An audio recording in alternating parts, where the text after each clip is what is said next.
नमस्ते छात्रों, आज हम कक्षा 12 विषय भौतिक विज्ञान में आपका नया यूनिट स्टार्ट करना है। यूनिट का नाम है मॉडर्न फिजिक्स, जिसको हम आधुनिक भौतिकी के नाम से जानते हैं।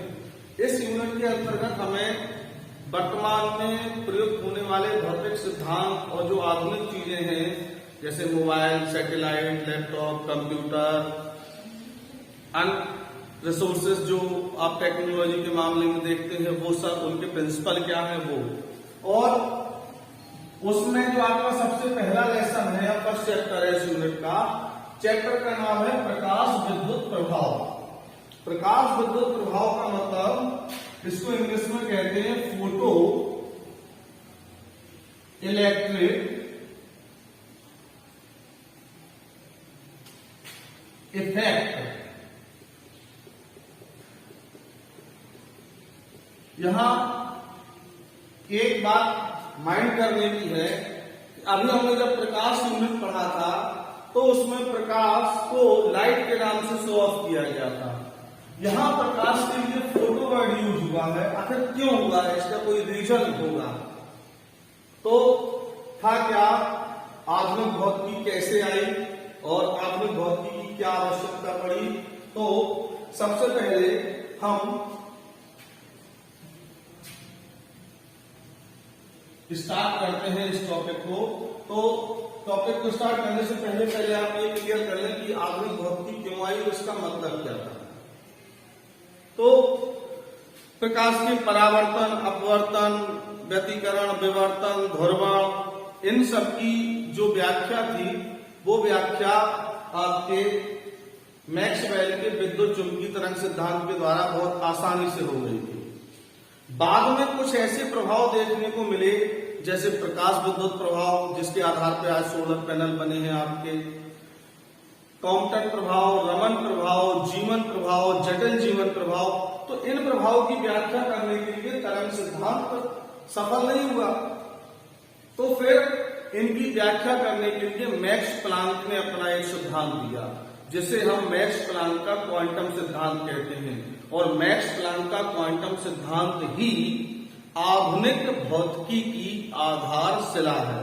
तो शुरू करते हैं हम मैक्स प्लांक के क्वांटम सिद्धांत से। तो पहली हेडिंग होगी हमारी मैक्स प्लांक का क्वांटम सिद्धांत।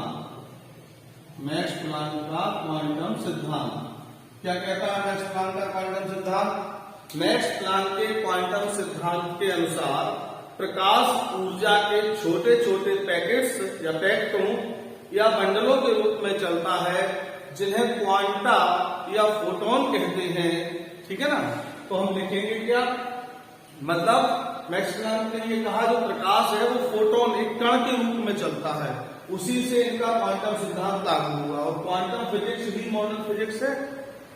तो लिखेंगे हम प्रकाश ऊर्जा के, ये लिखना है आपको, प्रकाश ऊर्जा के छोटे छोटे पैकेटों या बंडलों के रूप में चलता है, जिन्हें क्वांटा या फोटोन कहते हैं।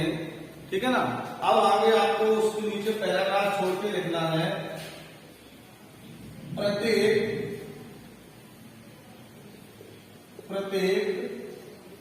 फोटोन की ऊर्जा, प्रत्येक फोटोन की ऊर्जा E is equal to, formula होता है H न्यू। ये E आपकी ऊर्जा है, H आपका है प्लांक नियतांक, H है आपका प्लांक नियतांक।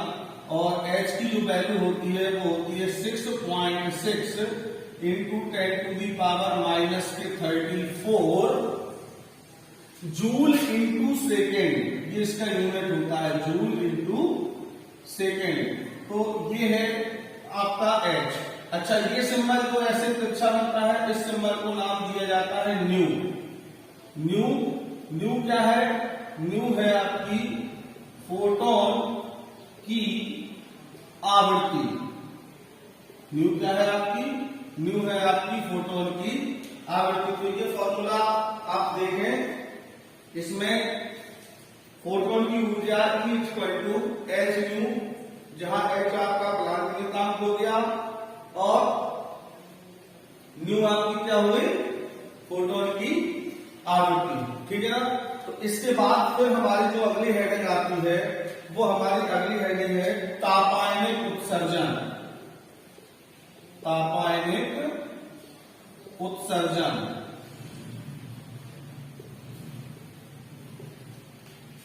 जो धातुएं होती हैं, चालक धातुओं में मुक्त इलेक्ट्रॉन पाए जाते हैं। ठीक है ना। जब हम धातु को गर्म करते हैं तो धातु को गर्म करने पर क्या होता है कि वो जो इलेक्ट्रॉन है वो धातु से मुक्त होने लगते हैं, और जब इलेक्ट्रॉन धातु से मुक्त होने लगते हैं तो इस क्रिया को तापायनिक उत्सर्जन कहते हैं। वो जो इलेक्ट्रॉन प्राप्त होते हैं उनको ताप इलेक्ट्रॉन कहते हैं। कैसे होता है ये प्रोसेस, आप ऐसे समझ लो कि जैसे एक मेटल है, एक इसको बॉक्स में बंद करके रखें, ये एक मेटल है, एक धातु है, धातु का हमने बनाया कैथोड। ठीक है ना। धातु का बनाया कैथोड, यहां हमने लगा दिया फिलामेंट F यानी तंतु। ये तंतु F लगा है, जैसे बल्ब में होता है, तंतु गर्म होगा, कैथोड गर्म होगा, यहां लगी होती है प्लेट P। तो जब ये गर्म होगा तो इससे इलेक्ट्रॉन उत्सर्जित होंगे, और उत्सर्जित होंगे कहां की ओर जाएंगे, प्लेट की ओर। इसका सर्किट पूरा कर देते हैं। तो सर्किट पूरा करने में यहाँ बैटरी है, ये प्लस टर्मिनल है, ये माइनस। प्लेट को ऑलवेज पॉजिटिव रखते हैं। यहाँ एक हमने स्विच लगा दिया और एक धारा नियंत्रक लगा दिया जिससे करंट को हम एडजस्ट कर सकें। तो ये प्रोसेस कहलाती है, आपको चित्र बनाना है तापायनिक उत्सर्जन। ये प्रोसेस आपकी कहलाती है तापायनिक उत्सर्जन। क्या लिखेंगे परिभाषा? परिभाषा लिखेंगे कि जब किसी धातु को गर्म किया जाता है तो धातु की सतह से इलेक्ट्रॉन उत्सर्जित होने लगते हैं, और इस प्रक्रिया को या इस घटना को तापायनिक उत्सर्जन कहते हैं। और उत्सर्जित इलेक्ट्रॉन को ताप इलेक्ट्रॉन के नाम से जानते हैं। क्योंकि ताप की वजह से हुए तो हम इनको किस नाम से जानते हैं? ताप इलेक्ट्रॉन के नाम से जानते हैं। ठीक है ना। तो ये आपकी प्रोसेस हो गई। अब जो अगली हेडिंग है हमारी, अगली हेडिंग है प्रकाश उत्सर्जन, या इसी को कहते हैं प्रकाश विद्युत प्रभाव। क्या लिखेंगे इसमें? इसमें हम लिखेंगे हेडिंग डालिए सबसे पहले प्रोसेस। ये देखो कैसे होती है, इसका चित्र क्या बनेगा। इसका ये है चित्र, ये है आपकी कोई मेटल धातु। इस पर हमने क्या किया, हमने उच्च आवृत्ति का प्रकाश डाला। इसको गर्म नहीं करना होता है, इसको उच्च आवृत्ति का प्रकाश डाला। तो या तो यहाँ h न्यू लिख दें या हम लिख दें फोटोन, मतलब उच्च आवृत्ति का प्रकाश डाल रहे। जब आप उच्च आवृत्ति का प्रकाश डालते हैं तो इससे इलेक्ट्रॉन उत्सर्जित होते हैं। ये इलेक्ट्रॉन उत्सर्जित होते हैं। इस घटना को हम प्रकाश विद्युत प्रभाव के नाम से जानते हैं। ठीक है ना। तो इसकी चित्र बनाना है आपको। यहां लिख सकते हो धातु, क्योंकि ये धातु से उत्सर्जित हो रहे हैं। आपको परिभाषा में लिखना है, जब किसी धातु की सतह पर उच्च आवृत्ति का प्रकाश जैसे परावैद्युत प्रकाश डाला जाता है तो धातु की सतह से इलेक्ट्रॉन उत्सर्जित होने लगते हैं। इस घटना को प्रकाश उत्सर्जन या प्रकाश विद्युत प्रभाव कहते हैं। और उत्सर्जित इलेक्ट्रॉनों को प्रकाश इलेक्ट्रॉन कहते हैं। उत्सर्जित इलेक्ट्रॉनों को प्रकाश इलेक्ट्रॉन कहते हैं। क्यों कहते हैं? क्योंकि ये इलेक्ट्रॉन उच्च आवृत्ति के प्रकाश की वजह से उत्पन्न हुए हैं, यानी उत्सर्जित हुए हैं धातु से। तो ये ठीक है, ये टॉपिक आपको क्लियर होगा। आज के लिए इतना ही। Thank you.